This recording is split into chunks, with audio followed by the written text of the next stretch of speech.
To all of my millennial friends out there, the time to start thinking about retirement is now. Actually, that goes for everyone. Trust me, I get it. The younger you are, the further away retirement seems. Who knows what life will look like then? Except the earlier you start saving and investing for retirement, the more you will have come retirement time. Seriously, there are no two ways around it. In this episode, I'm sharing why you need to start thinking and saving for retirement now and breaking down some numbers to help drive home my point.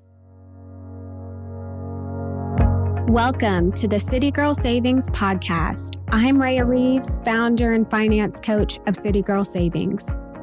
I turned my life around with budgeting many years ago, and now I'm on a mission to help others do the same. I fully believe that you can enjoy your life on a budget, and this weekly show will focus on the intersection of money and the city girl lifestyle. Join me every week along with some special guests as I share my experiences, advice, and guidance on navigating life and money as an experience-loving millennial.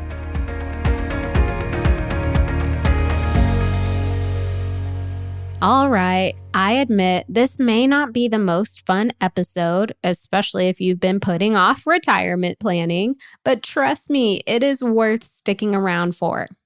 So, true story. When I got my first real job out of college, remember the one for the major bank, I signed up for my company's 401k plan.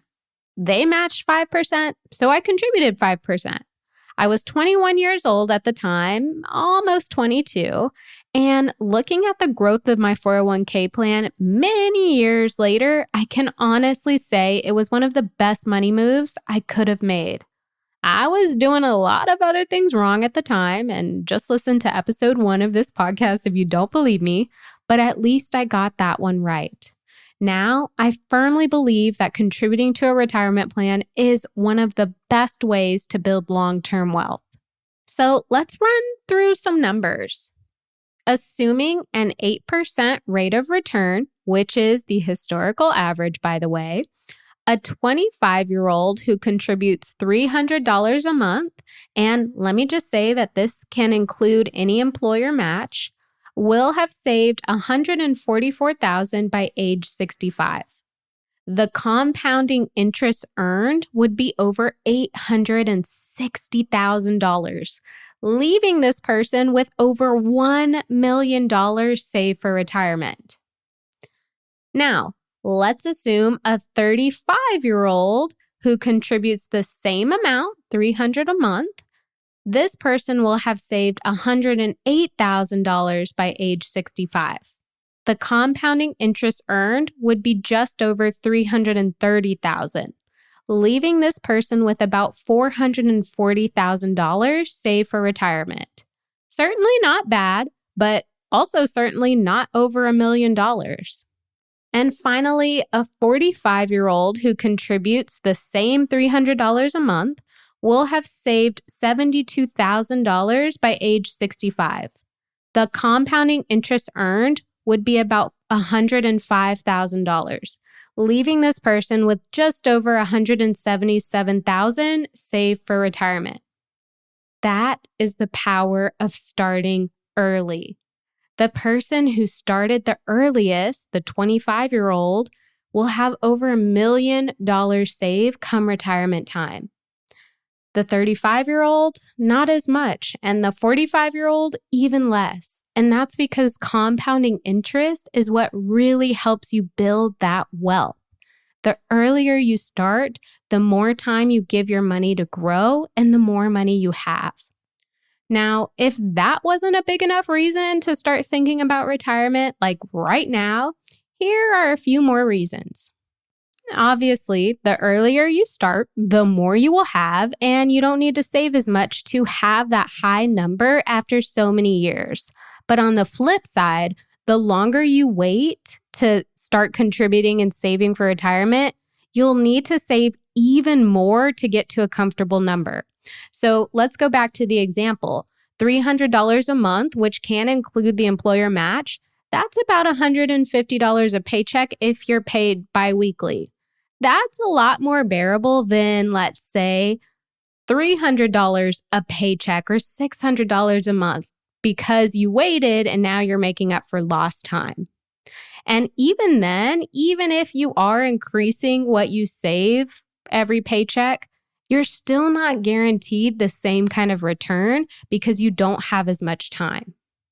Now, another reason to start thinking about retirement now is you don't want to rely on Social Security.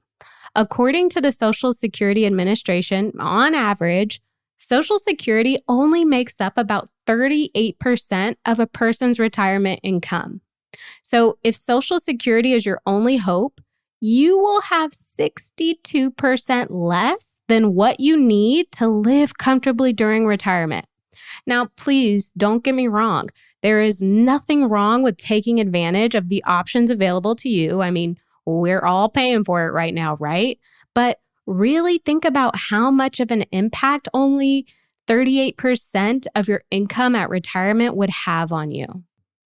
Next reason to start thinking about retirement now. You don't want to rely on your children. Another bad spot to be in is being forced to live with your children because you don't have enough money to live on your own. The average life of a mortgage is 30 years. If you wait until you're in your mid to late 30s to buy a home, or you refinance and extend your loan life, you may be paying a mortgage during retirement. Now, keeping that in mind, if you're only relying on Social Security and maybe a small retirement plan, that's going to make it very difficult to maintain the lifestyle you had while you're working. You may be forced to live with your children or rely on them for financial assistance. And I don't think any parent wants to do this, especially if your children have their own kids to take care of. Avoid relying on other people so late in life by saving for retirement as early as you can. Now, my dad passed away before his retirement, but my mom is retired and she retired early due to a disability, and she had saved from when she got into the workforce. Her retirement is more than enough for her to survive on and not put any pressure on my brother and I to assist her financially. Now, I am not saying I wouldn't help my parents because I would, trust me, but it's so much nicer to focus on my own finances and building my own wealth since she's already covered. And finally, you can get free money for saving for retirement. Since most employers offer some form of match to their employees who contribute to a retirement plan, you can essentially get free money just for saving for retirement. Okay, I will say this though. There usually are some stipulations, like you have to work at the company for a certain amount of time before the match becomes yours or before the match even begins. Make sure you check your vesting schedule to know for sure what's yours and what's not, and how much time needs to go by before everything is 100% yours. Are you tired of wondering which moves to make next with your money? Do you need some guidance on whether to pay off debt, save, or focus on something else? Get my free Money Moves packet today and start making impactful money moves instantly. Go to citygirlsavings.com/moves to download your Money Moves packet now. Okay, by now, I hope I've convinced you to start thinking about retirement and get a game plan in place to start contributing. But before we wrap, I want to go through a few things. If you are unsure where to start, at a minimum, try to contribute what your employer will match. So if your employer matches 5%, try to contribute 5% so that you are essentially contributing 10% total to retirement. If contributing 5% is not an option for you or it's way too much at this point in your life, look at your budget to see what you can afford to save. Trust me, anything is better than nothing. Please don't go into it thinking, well, if I can't take advantage of the full match, I may as well not save anything. No. Compounding interest works to your advantage the earlier you start. So even if it's 1%, just go ahead and get started now. Eventually, though, you will want to work up to 10 to 15% of your income. That's usually the sweet spot that most financial experts recommend.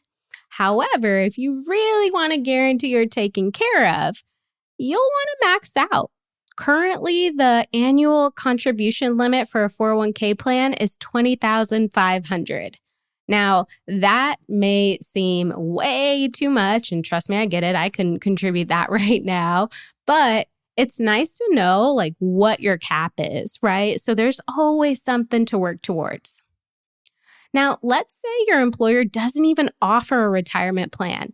Please do not think that there is not any option available to you, because there is. You can open your own IRA account with a major institution. So think Wells Fargo, Bank of America, Chase, Vanguard, Fidelity, Betterment, just to name a few. And you can save for retirement that way. Now, I will say that the IRA contribution limits are smaller, but it's still a form of retirement savings. And by now, you know, the earlier you start, the better off you'll be. And we want to be able to do what we want to do in retirement. So that means we got to save for it now.